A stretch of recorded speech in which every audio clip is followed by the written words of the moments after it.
La prévention du suicide. On va aborder la prévention du suicide. C'est un sujet qui est sensible pour plusieurs personnes. Évidemment que si vous avez été touché par le suicide dans votre vie puis que vous ne vous sentez pas super à l'aise de regarder cette capsule-là, allez chercher quelqu'un dans votre entourage qui le serait pour qu'au moins il y ait une personne dans votre entourage qui puisse être informée, surtout si vous suspectez que votre adolescent a des idéations suicidaires. Les chiffres que je vais vous mentionner par la suite, évidemment, c'est pas pour vous faire peur, c'est pour que vous compreniez bien dans quel contexte on a décidé d'inclure évidemment la prévention du suicide. Il y a 90% des jeunes qui se sont suicidés qui étaient atteints d'une difficulté de santé mentale, peu importe laquelle.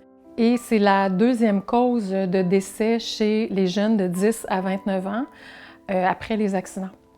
Ça ne sera pas l'objet de cette capsule-ci spécifiquement, mais je voulais quand même mentionner que oui, les troubles de santé mentale sont très fortement corrélés aux idéations suicidaires, mais ce qu'on sait aussi, c'est que les jeunes qui ont été victimes d'intimidation à l'école ou de cyber-intimidation sont particulièrement à risque. Donc, on va s'assurer d'avoir une communication fluide avec nos enfants le plus qu'on peut, en fait, pour être au courant si jamais quelque chose de cet ordre-là se passe pour eux. Ce qui va nous mettre le plus la puce à l'oreille, en fait, par rapport aux idéations suicidaires d'un jeune, c'est les mots qu'ils vont utiliser pour parler de leur vie en général. Ils vont dire des choses comme « il me semble que ça irait mieux pour tout le monde si j'étais plus là ». Principalement, les jeunes qui souffrent de difficultés de santé mentale, puis parfois c'est plus long. Dans certaines problématiques, ils vont sentir qu'ils sont un poids pour les autres. Donc, ils pourraient en venir à dire des choses comme ça.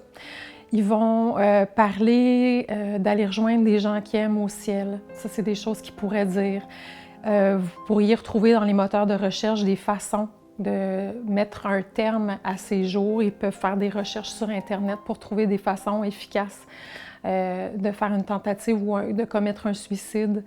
Donc, c'est vraiment en les écoutant et en étant sensible à ce qu'ils vont dire ou à ce qu'ils vont manifester qu'on va s'intéresser puis qu'on va essayer d'aller directement leur poser la question. La question qu'on va poser à notre adolescent va être très directe. On va lui demander « Est-ce que tu penses à te suicider? » Ça fait peur aux parents. C'est arrivé très régulièrement que j'ai enseigné ça aux parents qui se sont présentés dans mon bureau, puis pour eux, c'était parfois trop violent comme façon de faire. Ils auraient préféré demander « ben, as-tu des idées noires? » ou « tu penses aller au ciel? » Des choses un peu floues comme ça, mais on ne veut pas aller là. On veut vraiment savoir, est-ce que tu penses à te suicider? Est-ce que tu penses à te tuer? Est-ce que tu penses à t'enlever la vie?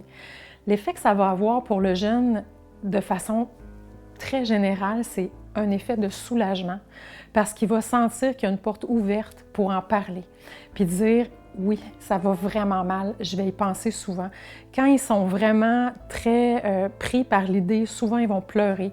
Ils vont en profiter dans le fond pour se soulager de cette idée-là, en fait, qui les oppresse, qui les rend anxieux aussi souvent, donc ça va avoir un effet de soulagement. C'est dans ce contexte-là qu'on ne voudra pas prendre à la légère toutes les petites phrases dont je vous ai parlé avant, tu sais, peut-être que vous seriez mieux sans moi, parce que ça sous-tend peut-être qu'ils y pensent. Et souvent, ce que j'entendais dans mon bureau, c'est des choses comme « ouais, mais il dit ça pour avoir de l'attention » ou « elle dit ça parce qu'elle cherche à se distinguer des autres ». Mais je pense que quand on parle de la vie d'un être humain, on est mieux de ne pas prendre de chance. Si c'était ça, ça serait une façon bien maladroite d'aller chercher de l'attention. Peut-être que le jeune a ses raisons d'être obligé d'aller jusque-là pour avoir de l'attention. Donc là, c'est peut-être nous qu'il faut remettre en question dans ce temps-là. Mais dans tous les cas, si on a des indices qui nous font penser que le jeune a des idéations suicidaires, on va lui demander directement « Est-ce que tu penses à te suicider? » Si jamais vous ne vous sentiez pas à l'aise d'aborder directement la question du suicide avec votre adolescent, bien, je vais vous inviter à faire la même chose en fait que ce que j'ai dit en ouverture de cette capsule-là, c'est aller chercher quelqu'un qui se sent le courage de le faire. Ça peut être votre conjoint, votre conjointe, ça peut être parrain, marraine, coach, un professeur, un intervenant, vous pouvez téléphoner à Suicide Action Montréal, puis ils vont vous accompagner là-dedans. Donc, toutes les lignes d'écoute 24/7 sont tous formés pour accompagner des gens qui seraient en crise suicidaire ou les proches qui voudraient pouvoir soutenir des gens qui seraient potentiellement en crise. Donc, n'hésitez pas à faire appel à ces ressources-là pour trouver le courage de poser la question. Pour aller un petit peu plus loin, on va demander, comme je vous l'ai dit, directement aux jeunes, est-ce que tu penses à te suicider? S'ils nous répondent oui, on va s'intéresser à 3 aspects si on se sent le courage de le faire. Donc le quand, le où et le comment. Donc on peut demander, très bien, tu penses à ça, est-ce que tu as pensé à quand tu le ferais? Bien, si j'échoue mon examen. Donc vous savez qu'il y a un événement qui s'en vient qui est inquiétant. Où tu le ferais? Bien, je le ferais dans la salle de bain. Vous savez l'endroit. Tu le ferais comment? Bien, je me pendrais. Vous avez tous les indices qu'il faut, premièrement, pour l'amener à l'urgence, parce que si vous répond comme ça, très clairement, de façon non équivoque, ça veut dire qu'il ne va pas bien, donc là, vraiment, vous le conduisez à l'urgence. Mais si vous répondez à une des 3 questions, ça serait suffisant aussi pour l'amener consulter, pour téléphoner encore une fois au CLSC, l'amener voir son médecin de famille, aller chercher de l'aide, ça c'est certain dans tous les cas, mais ça va vous aider aussi à voir dans le temps, est-ce que c'est un projet qui est flou, est-ce que c'est des idées qui sont plutôt vagues, mais qui parlent d'une détresse et d'une souffrance dont il faut prendre soin le plus tôt possible, ou si c'est un plan ferme, un plan clair. Fait que c'est certain que si les 3 catégories dont je viens de vous parler, le quand, le où et le comment, sont clairs pour le jeune, il n'y a pas de doute, vous le conduisez à l'urgence.